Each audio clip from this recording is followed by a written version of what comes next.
Good morning students.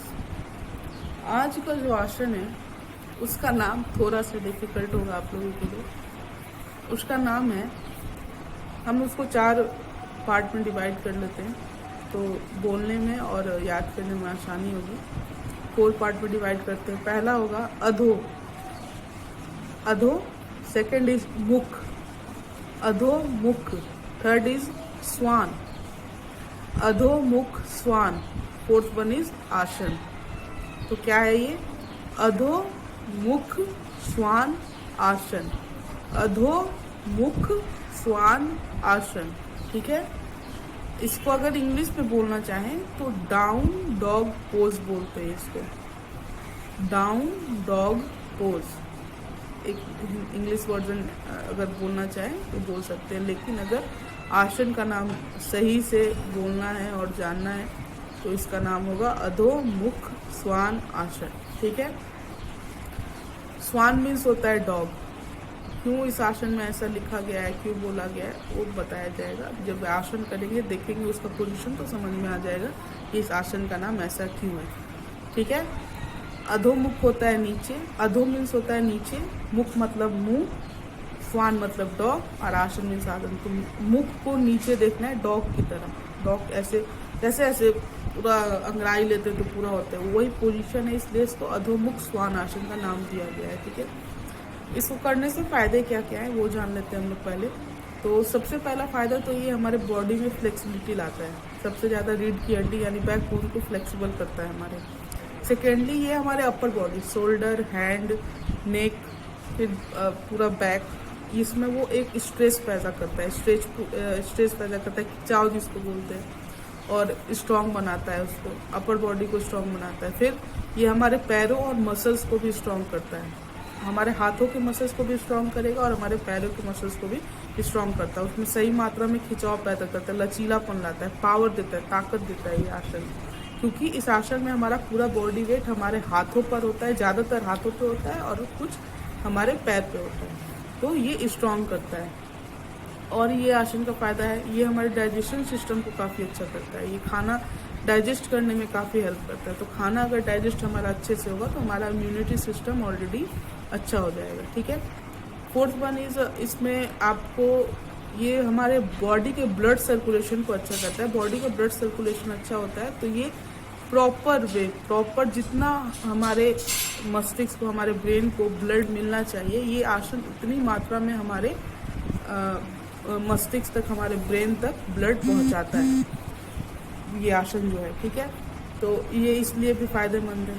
Thirdly इसमें क्या, इसका और क्या फ़ायदा है, ये जो है ये आसन अगर किसी को अस्थमा का प्रॉब्लम है, किसी को लो बीपी का प्रॉब्लम है, किसी को फ्लैट पैर, किसकी एक, हमारा तो ये ठीक है बीच में हल्का गैप है, लेकिन कितनों का ये एक समान एकदम सपाट होता है, उनको चलने उलने में भी बहुत प्रॉब्लम होती है।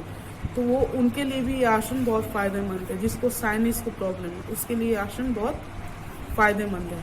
और इसका फ़ायदा क्या है, ये स्ट्रेस रिलीफ भी करता है। अगर किसी चीज़ का स्ट्रेस है, आप में बहुत ज़्यादा नहीं, हल्का फुल्का स्ट्रेस है, तो ये आसन करने से आपको आराम मिलेगा।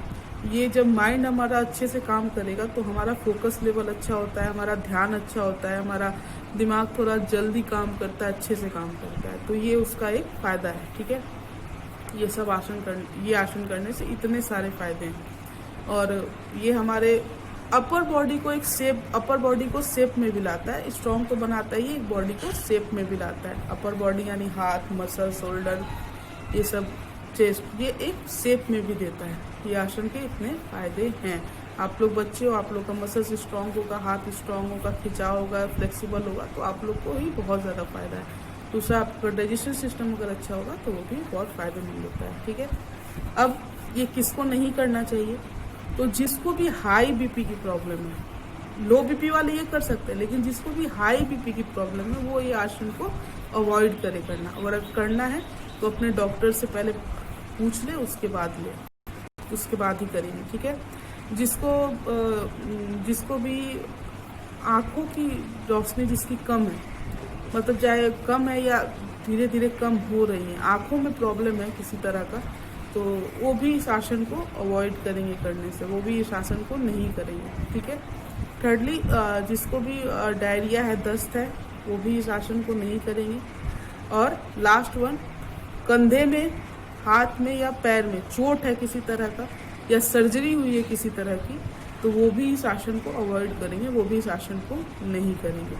ठीक है। समझ में आया कि फ़ायदे क्या हैं, कौन कौन कर सकते हैं और कौन कौन नहीं कर सकते हैं। अब क्या है, अब कैसे करते हैं ये देख लेते हैं। है इजी, पर थोड़ा सा बस ध्यान देना है इजी आसन, लेकिन थोड़ा सा ध्यान देने वाली बात है। ठीक है। करके दिखाते हैं, फिर आप लोग अच्छे से सीख जाइएगा। तो करना कैसे है, सबसे पहले तो आज हम लोग पीछे हो जाएंगे और सबसे पहले ऐसे घुटनों के बल बैठ जाएंगे। ठीक है। सबसे पहले क्या करेंगे, सबसे पहले अपने हाथों का पोजीशन लेंगे। ठीक है। हाथों का पोजीशन लिया, ये दोनों हथेली मेरी ऐसी रहेगी और ये हाथ भी डाउन की तरफ रहेगा। ठीक है, ऐसे रहेगा। फिर अब दोनों पैर यहाँ है, वहीं से ऐसे उठ जाएंगे। ठीक है। अब हाथ पैर उठ गए, हाथों को थोड़ा सा और अंदर करिए, हिप जो है, हिप हमारा ऊपर नहीं रहेगा। ठीक है। दोनों हाथ ऐसे एकदम एक शेप में, पैर एकदम सीधा, जितना पैर अंदर हो सके हाथ अंदर से करना है, हिप ऊपर और सर ऐसे नीचे। ये हुआ सही पोजीशन। इसी पोजीशन में लंबी लंबी सांस लेनी है और कुछ सेकंड में इस पोजीशन में खुद को होल्ड करके रखना है। अगर और पैर अंदर हो सके और पैरों को अंदर करेंगे और हिप ऊपर रहेगा हमारा। हथेलियाँ जो है हमारी, वो भी हम जमीन को पूरी टच करेंगे, उसमें कोई भी नहीं, अंतर नहीं आना चाहिए, एकदम स्टेबल रहना है इस पोजीशन में। सर जो है हाथों के पीछे ही रहेगा। इस पोजीशन में रहेंगे 10 से 15 सेकंड खुद को होल्ड करेंगे, उसके बाद फिर से नॉर्मल पोजीशन में ऐसे धीरे से आ जाएंगे। ठीक है। ये है आसन करने का सही तरीका। दूसरी बात है कि जब भी आप ये आसन कर रहे हैं और आपको ये आसन करते टाइम अगर हाथों में शिवरिंग फील होने लगे और लगे कि बैलेंस हमारा बिगड़ जाएगा, तो आप तुरंत नॉर्मल पोजीशन में आ जाइएगा। ठीक है। क्योंकि शिवरिंग होगा तो हाथों का बैलेंस बिगड़ेगा, उससे गिरने के चांसेस आ जाएंगे। या तो पैरों में शिवरिंग फील होने लगे या हाथों में, लेकिन अगर हाथों में शिवरिंग ज़्यादा फील हो रहा है तो तुरंत नॉर्मल पोजीशन में आ जाइएगा, क्योंकि इसका मतलब है आपका हाथ, आपका बॉडी वेट नहीं ले पा रहा है।